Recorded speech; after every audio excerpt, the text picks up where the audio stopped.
Hello, and welcome to week 5, more than halfway through now.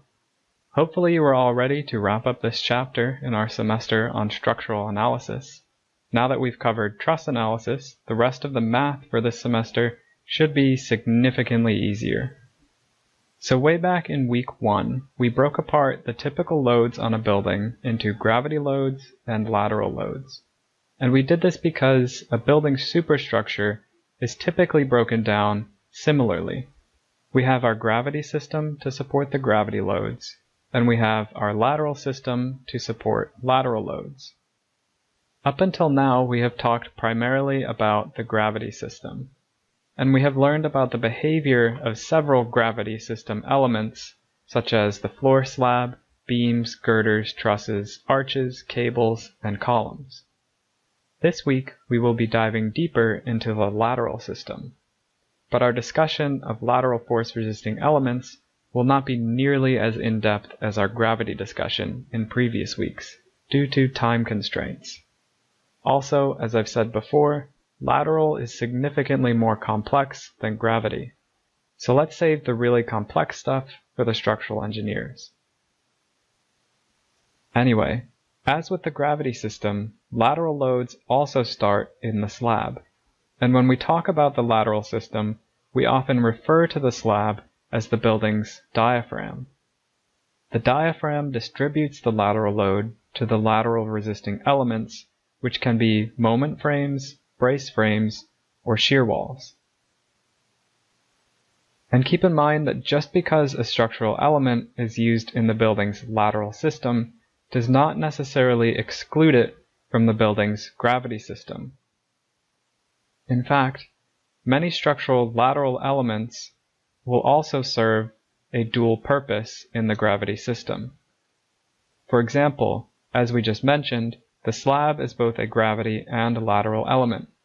Similarly, moment frame and brace frame beams and columns, and lastly shear walls, will also take both gravity and lateral forces. If we look back to the example steel building that we saw in week 1, we can see here that there are several beams and columns in this building that participate in both the gravity and lateral systems.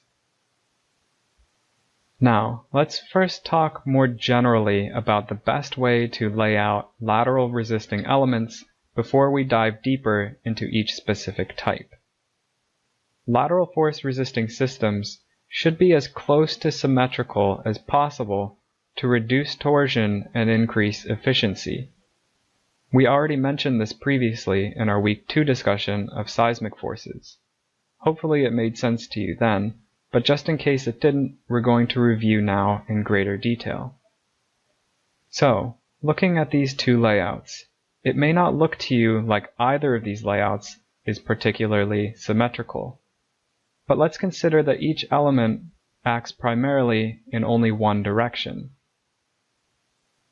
That is, these first 3 elements in this layout will primarily resist forces in this direction.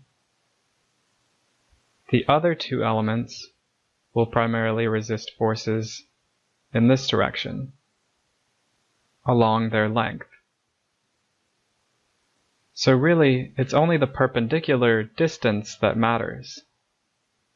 So if I take this element here and slide it parallel to its length, like that, it doesn't really change the behavior of the overall system. So ultimately, we can simplify these layouts to beam analogies. Hopefully then, the symmetry of one of these 2 layouts becomes more clear. So first, let's focus on the y direction. And the elements resisting the force in the y direction will again be these 2 on either side for this layout. So if we simplify the layout of these elements to a beam analogy, we can see we have 2 supports provided at either end to resist this lateral force in the y direction. Thus, the force in each element will be roughly equal. With the other layout, however, we have 2 supports very close to each other and pushed to one side. This complicates the load path, and we end up with significantly higher forces in these supports compared to the previous layout. Similarly, in the x direction, we see in the top layout that the lateral elements resisting forces in the x direction are laid out roughly symmetrically. However, in the second layout, they are again pushed down to one side. So now, hopefully you can see that the left layout is more efficient than the right for lateral loads in both the x and the y directions. So, with that being said, let's jump into our first lateral force resisting system, moment frames. And let's start by considering what will happen if we take a frame designed only for gravity loading with pinned joints at the ends of all members, and we apply a lateral load. As we saw when we discussed trusses last week, there is no mechanism in place for the perpendicular force to transfer into the vertical column, and thus the frame distorts very easily and collapses. It is unstable. So how can we make this frame stable? How can we allow this perpendicular force of 2 kips to pass through the column and into the foundation? One way to do that would be to change these joints to fixed joints.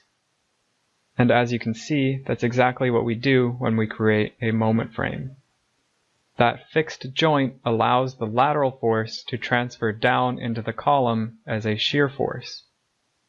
And that shear force also creates bending in the column. And so ultimately, moment frames resist lateral forces through bending in the columns.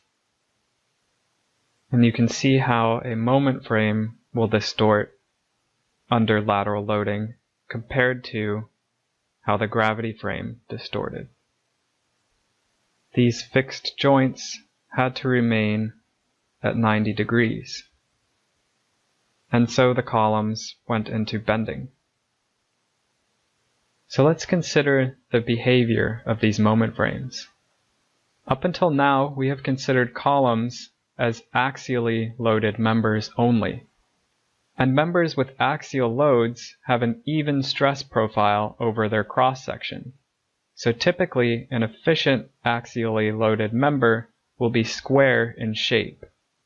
But, as we learned in week 3, bending members do not have an even stress profile.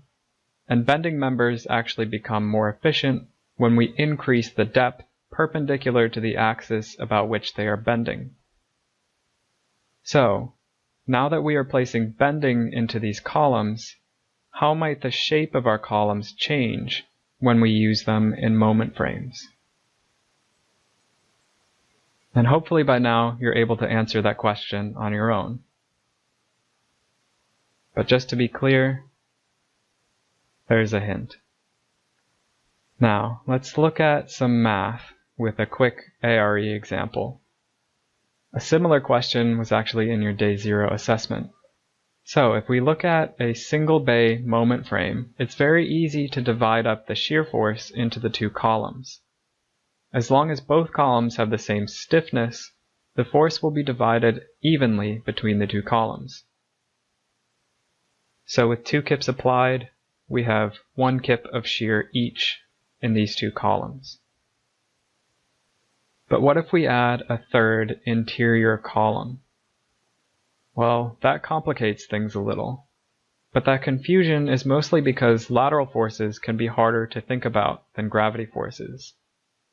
If we think about gravity forces first, hopefully this becomes a little more clear. If we placed an evenly distributed load across this frame, how much would go into the interior columns compared to the exterior columns? Well, for gravity analysis, we would look at tributary areas, and we would see that the interior column has twice the tributary area compared to the exterior columns. And so, if we look at these reactions, the interior column will have twice the amount of force compared to the exterior columns. And the same rule applies for basic lateral analysis. The interior column will take twice as much shear force as the exterior columns. So now let's evaluate this frame laterally, but let's think about it like we just did in terms of tributary widths. And here you can see that we can divide this frame into 4 equal spaces. And so our total force will be divided 4 times. And we'll end up with V over 4 in each of these spaces. And so the amount of tributary force in this exterior column will be V over 4. Similarly, on the other side, we'll have V over 4. But for the interior column, we will now be taking both the shear force on this side of the column and on this side. And so we'll end up with V over 2. So now let's move on to an example with some numbers. And let's take this ARE example here.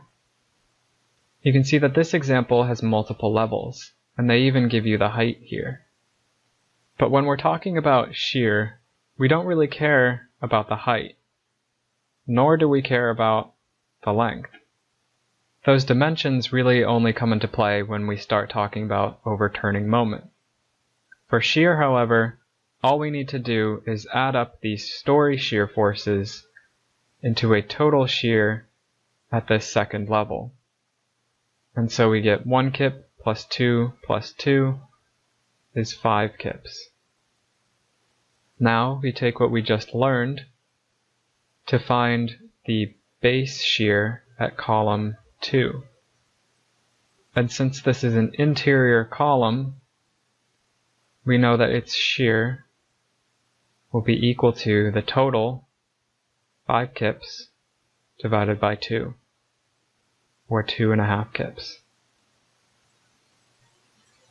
And so that's it for moment frames. In the next video, we will be talking about brace frames and shear walls.